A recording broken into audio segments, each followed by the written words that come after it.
الحمد لله نحمده ونستعينه ونستغفره ونؤمن به ونتوكل عليه ونعوذ بالله من شرور أنفسنا ومن سيئات أعمالنا من يهده الله فلا مضل له ومن يضلل فلا هادي له ونشهد أن لا إله إلا الله وحده لا شريك له ونشهد أن سيدنا ومولانا محمدا عبده ورسوله أما بعد فأعوذ بالله من الشيطان الرجيم بسم الله الرحمن الرحيم هو الذي أرسل رسوله بالهدى ودين الحق ليظهره على الدين كله صدق اللہ العظیم۔ میرے محترم بزرگوں اور عزیز دینی بھائیوں، ہم آپ سب جانتے ہیں کہ یہ مہینہ ربیع الاول کا مہینہ ہے، جس مہینے میں آقا نامدار سرکار دو جہاں حضرت محمد مصطفیٰ صلی اللہ علیہ وسلم تشریف لائے۔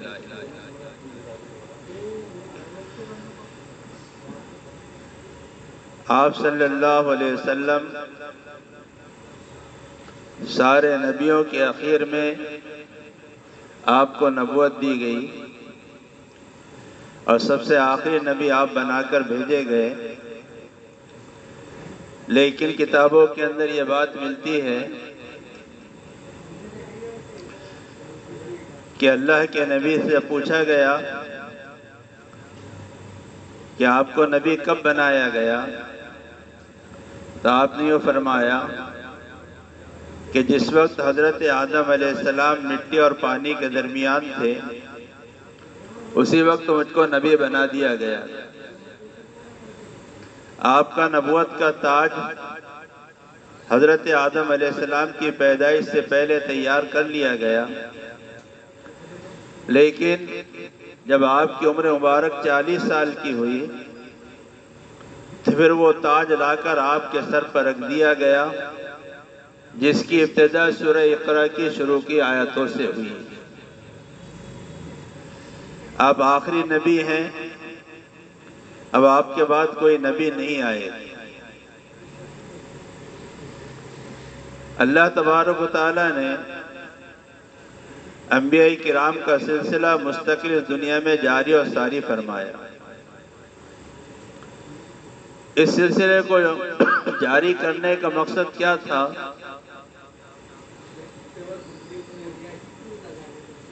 کہ دنیا کے انسان جب اللہ کو بھول گئے اور اللہ کو بھول کر زندگی گزارنے لگے اور دنیا میں شرک کا کفر کا غلبہ ہونے لگا، تو اللہ تبارک و تعالیٰ نے نبیوں کا سلسلہ جاری اور ساری کیا۔ اس لیے سارے نبیوں کی جو دعوت ہے وہ 3 چیزوں میں مشترک۔ سارے نبیوں کی دعوت 3 چیزوں میں مشترک، ہر نبی نے اس کی دعوت دی۔ پہلی چیز توحید، دوسری رسالت اور تیسری آخرت۔ یہ 3 چیزیں ہر نبی کی دعوت ہر دور میں، ہر زمانے میں ان 3 چیزوں میں مشترک رہی۔ توحید، اللہ کو ایک مان لو ذات اور صفات کے ساتھ۔ دوسری چیز رسالت، کہ نبی اور رسول کو نبی اور رسول تسلیم کر لو۔ اور تیسری چیز آخرت، کہ مرنے کے بعد اللہ دوبارہ زندہ کریں گے۔ موت پر مسئلہ ختم نہیں ہوگا، موت کے بعد اللہ دوبارہ زندہ کریں گے۔ یہ 3 چیزوں میں ہر نبی کی دعوت برابر مشترک رہی ہے۔ توحید میں، رسالت میں اور آخرت کے بارے میں۔ اصول اور فروع الگ ہوتے رہے، مسائل میں فرق ہوتے رہے،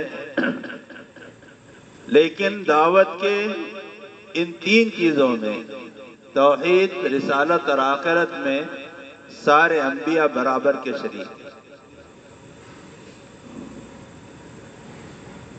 تو انبیاء کرام کے دنیا میں آنے کا مقصد یہی تھا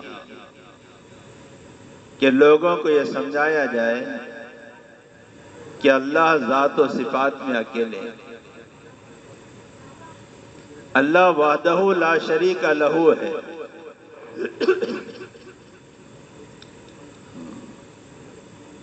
اس کا کوئی شریک نہیں، اس کا کوئی ساجی نہیں، اس کا کوئی ہمسر نہیں، اس کے برابر کوئی نہیں۔ قل هو اللہ احد، کہہ دیجیے اللہ ایک۔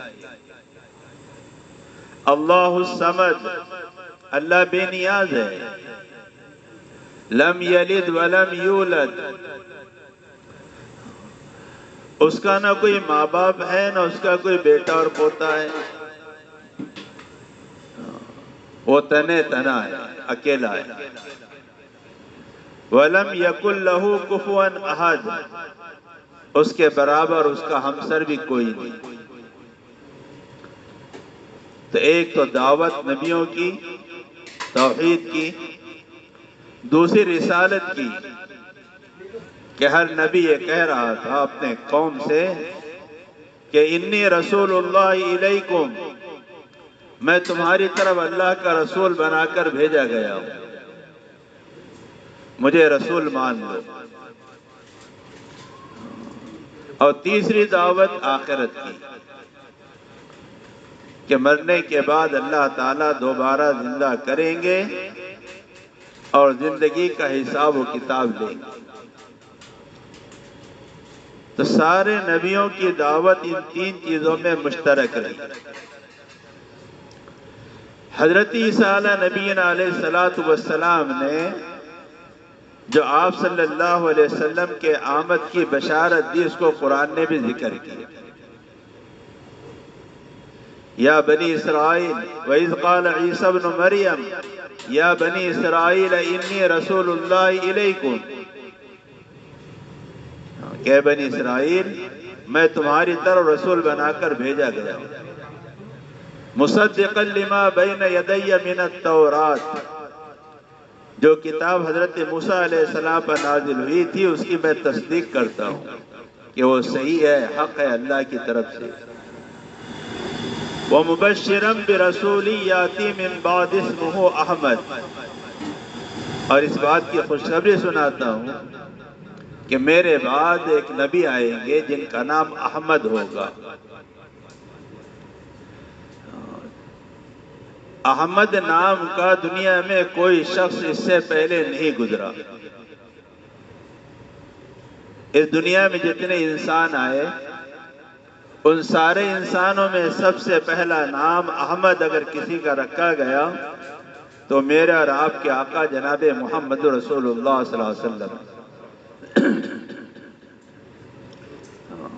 حضرت تھانوی رحمت اللہ علیہ نے اپنی کتاب نشر الطیب میں لکھا ہے کہ ایک فرشتے نے آ کر آپ کی والدہ حضرت آمنہ سے یہ بات کہی تھی کہ آمنہ، جب تجھے یہ بچہ پیدا ہو تو اس کا نام احمد رکھنا، احمد۔ اس نام کی خوشخبری حضرت عیسیٰ علیہ السلام نے آپ کو دی۔ آپ دنیا میں تشریف لائے، آپ کے دنیا میں تشریف لاتے ہی دنیا میں بہت سارے عجیب و غریب واقعات پیش آئے۔ باطل کے ایوانوں میں زلزلہ پڑ گیا، کسریٰ کے محل کے 14 کنگرے گرے، آتش کدے فارس بجھ گیا جو 1000 سال سے برابر جل رہا تھا۔ 1000 سال، 1 منٹ کے لیے بھی نہیں بجھا تھا۔ لیکن جیسے آپ دنیا میں تشریف لائے ہیں وہ آتش کدے فارس بجھ گیا۔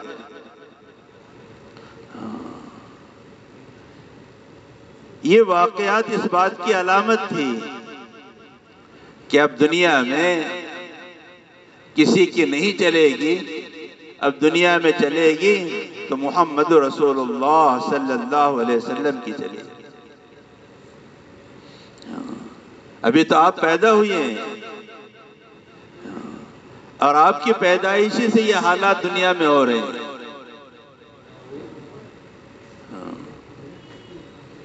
بزرگوں، اللہ کے نبی دنیا میں آئے،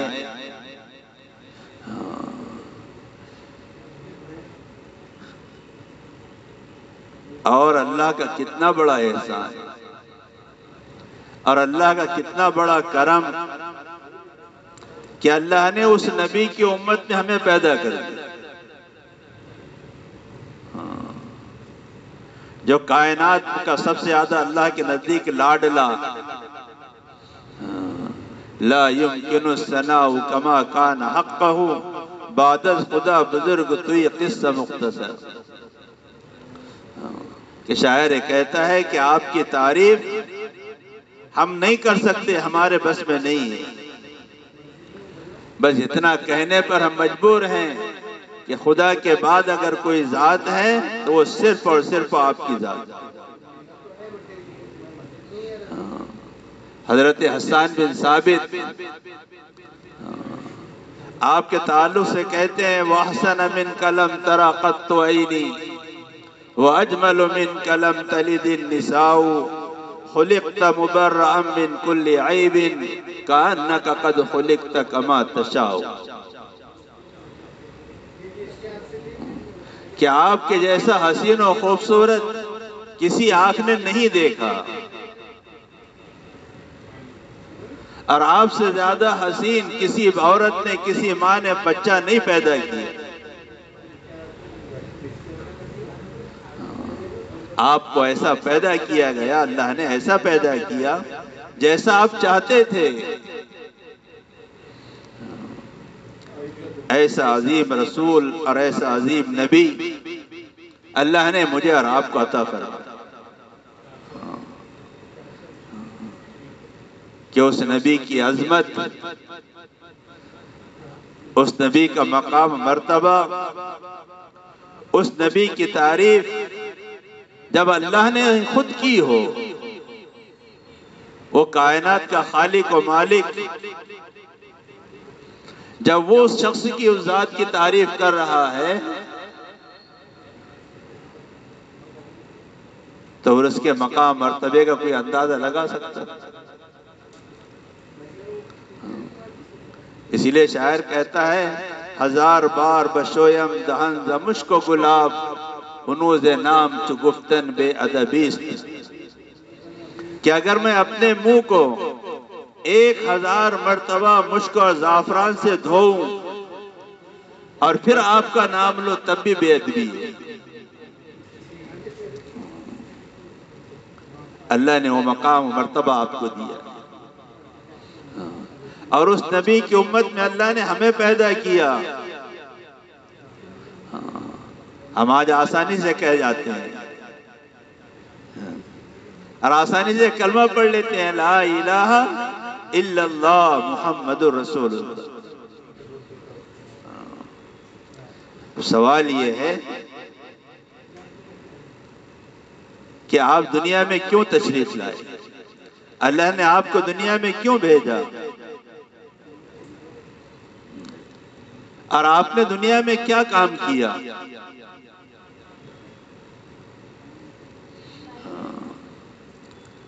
کہ آپ تبھی دنیا میں تشریف لائے، اس سے پہلے آپ کے والد کا انتقال ہو چکا، آپ یتیم ہیں۔ الم یجد کا یتیمن فآوا، اللہ کہتے ہیں کہ ہم نے آپ کو یتیم پایا تو ٹھکانہ دیا۔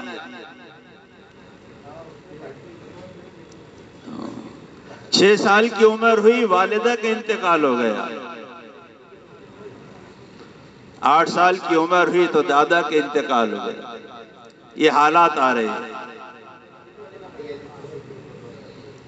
حالات آ رہے ہیں۔ دادا کے انتقال کے بعد آپ کی دیکھ بھال آپ کے چچا ابو طالب کر رہے ہیں۔ اب آپ کی زندگی کے دور گزر رہا ہے، آپ کی عمر مبارک 25 سال کی ہوئی تو حضرت خدیجہ سے آپ کا نکاح ہوا۔ آپ کے چچا ابو طالب نے حضرت خدیجہ سے نکاح کروایا۔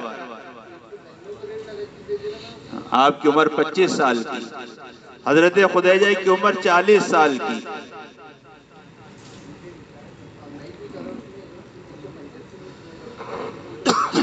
جب آپ کی عمر مبارک 40 سال کی ہوئی تو آپ کو پہلے سے شوق تھا غار ہرا میں جانے۔ کئی دن کے لیے آپ وہاں چلے جاتے اور تنہائی میں وقت گزارتے۔ جب آپ کی عمر مبارک 40 سال کی ہوئی تو حضرت جبرائیل علیہ السلام وحی لے کر آئے۔ اقرأ بسم ربک الذی خلق خلق الانسان من علق اقرأ وربک الاکرم الذی علم بالقلم علم الانسان ما لم یعلم۔ یہ آیت آپ پر اتری۔ اب آپ کو نبوت کا تاج پہنا دیا گیا، وہ تاج جو تاج حضرت آدم علیہ السلام کے وجود میں آنے سے پہلے اللہ نے تیار کر لیا تھا، وہ تاج اب آپ کے سر پر رکھا گیا۔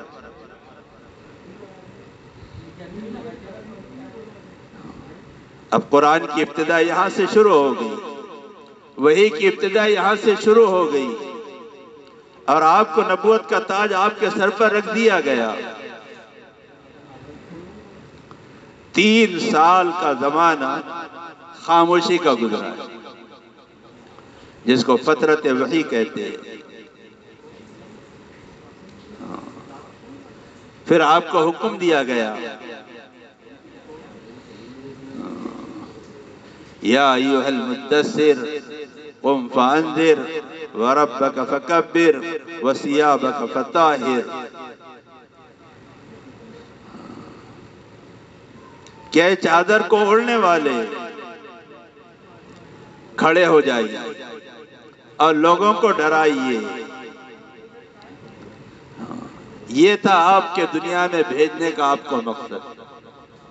قم فانذر وربک فکبر، کہ اس خانہ کعبہ کے اندر بھی بت رکھے ہوئے ہیں، لوگ اللہ کو چھوڑ کر غیر اللہ کی طرف جا رہے ہیں۔ اب آپ کیا کیجئے؟ لوگوں کو ڈرائیے، اللہ کی بڑائی بیان کیجئے۔ یہ حکم آپ کو ملا۔ اب آپ نے لوگوں میں چل پھر کر اللہ کی بڑائی، اللہ کی عظمت، اللہ کی کبریائی، اللہ کی طاقت، اس کو بیان کرنا شروع کیا۔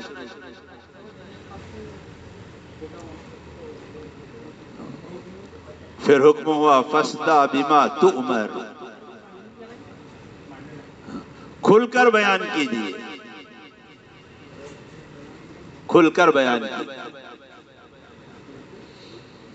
آپ نے اہل مکہ کو جمع کیا، آپ پہاڑ پر چڑھے اور آپ نے یہ فرمایا، اگر میں یہ کہوں کہ اس پہاڑ کے پیچھے کوئی لشکر ہے جو تم پر حملہ کرنا چاہتا ہے تو کیا تم میری بات کو صحیح مانو گی؟ تو پورا مجمع یہ کہہ رہا تھا، آپ تو امین ہیں، آپ تو صادق ہیں، آپ کی زبان سے کبھی غلط بات ہم نے سنی نہیں۔ ان سے پہلے اقرار لیا، اقرار لینے کے بعد پھر کہا کہ اے لوگو، اللہ کو ایک مان لو اور مجھے اللہ کا نبی تسلیم کر لو، کامیاب ہو جاؤ۔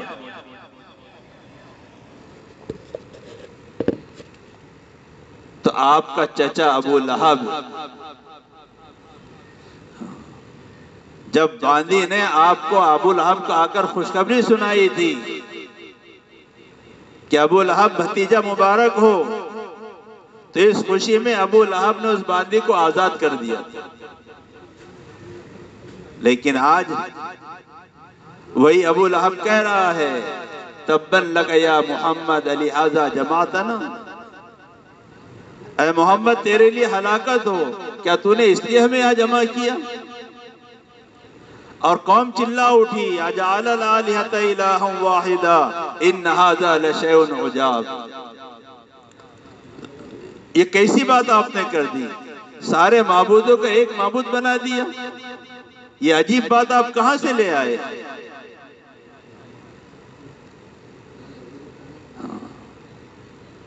اب سب سے پہلے گھر سے مخالفت شروع. یہ آپ کی سیرت ہے، یہ آپ کی زندگی ہے، یہ آپ کی حیات طیبہ ہے.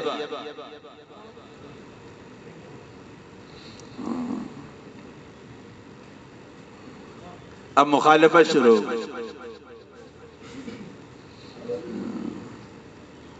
یہاں تک کہ اللہ کے نبی کی 2 بیٹیاں، ابو لہب کے دونوں بیٹے عتبہ اور عتیبہ کے نکاح میں تھی. نکاح میں تو بولے تو نکاح ہو چکا تھا، رخصتی ہونا باقی تھی، بات چیت ہو چکی. ابو لہب نے اپنے بیٹوں کو بلا کر کہا یہ نہیں ہو سکتا کہ محمد کی بیٹیاں اور تم میرے گھر میں ایک ساتھ رہے، اس لیے طلاق دے دو.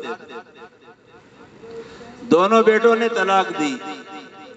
عتیبہ نے آپ کی شان میں بہت ساری گستاخیاں کی، اللہ کے نبی کی شان میں بہت ساری گستاخیاں کی.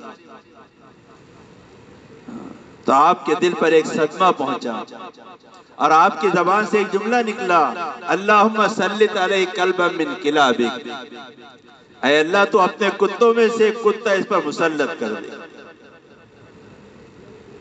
ہوا ایسا ہی. ملک شام جا رہا تھا قافلے سے، ابو لہب بھی ساتھ تھا. قافلے کا پورا سامان ایک جگہ جمع کیا اور عتیبہ کو اس پر سلایا. رات ہوئی، ایک درندہ آیا، اس نے نیچے سونے والوں کو سونگا، لیکن اسے اپنا مقصود نظر نہیں آیا. چھلانگ لگا کر ڈھیر پر گیا جہاں عتیبہ سویا ہوا تھا، اس کو پھاڑا اور چلا گیا.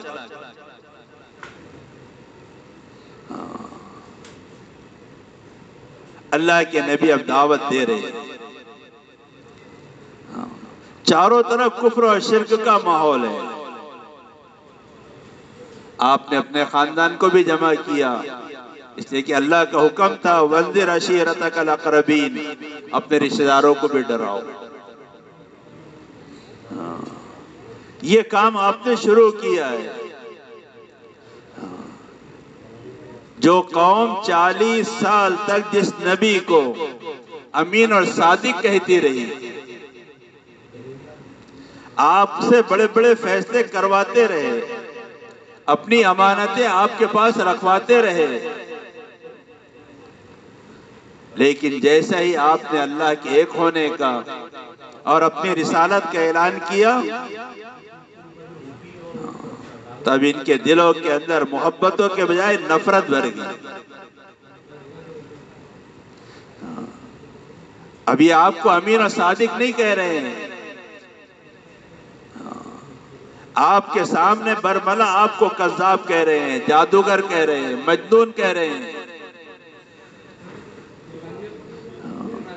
کیا آپ تو ساحر ہیں، جادوگر ہیں؟ یہ تو مجنون ہیں، یہ تو جھوٹے ہیں، نعوذ باللہ. یہ الفاظ آپ کے سامنے کہے جا رہے تھے. اس لیے اگر آج کوئی ان الفاظوں میں سے کہے تو کوئی تعجب کی بات نہیں ہے.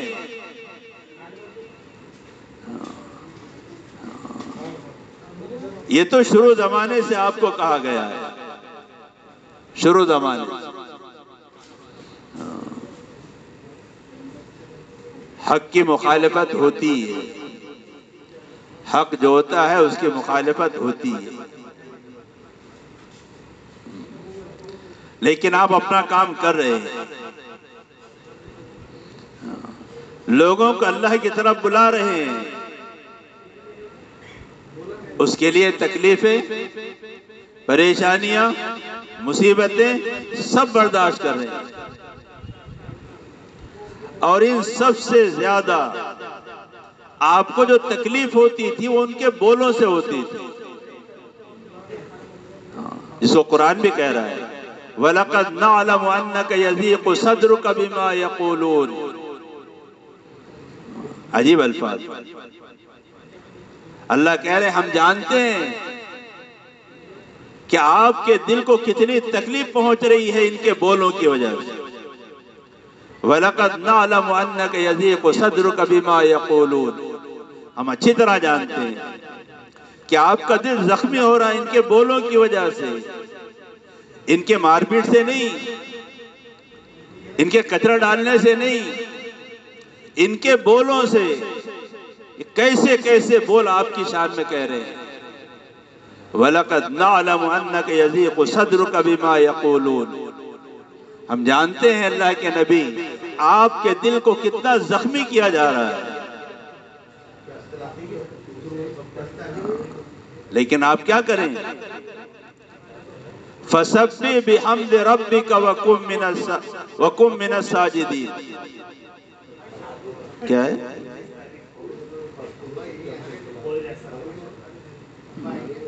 کہ آپ تو تسبیح بیان کیجیے، اللہ کی تعریف کیجیے،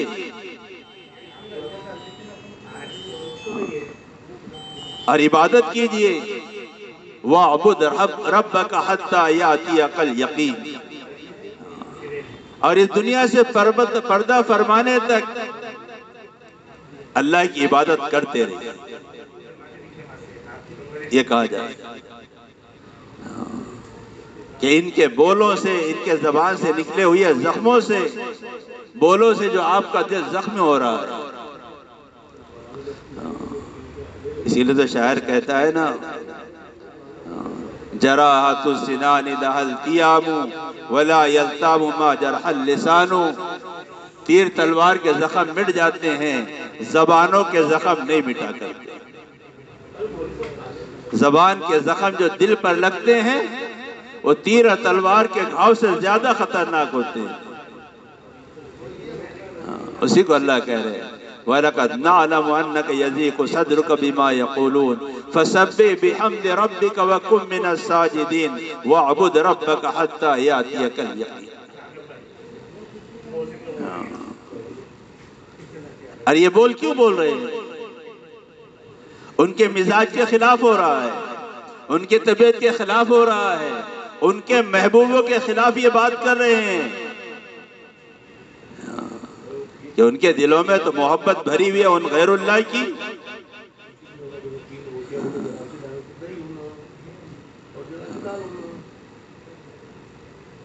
یہ آپ اپنا کام کر رہے ہیں،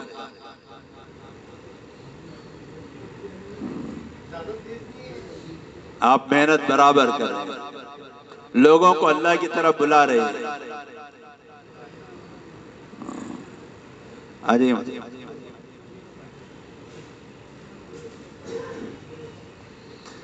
کیا ہے بھائی مولوی ریاض صاحب، عشاء کے بعد تک کیا کرنا ہے کیا؟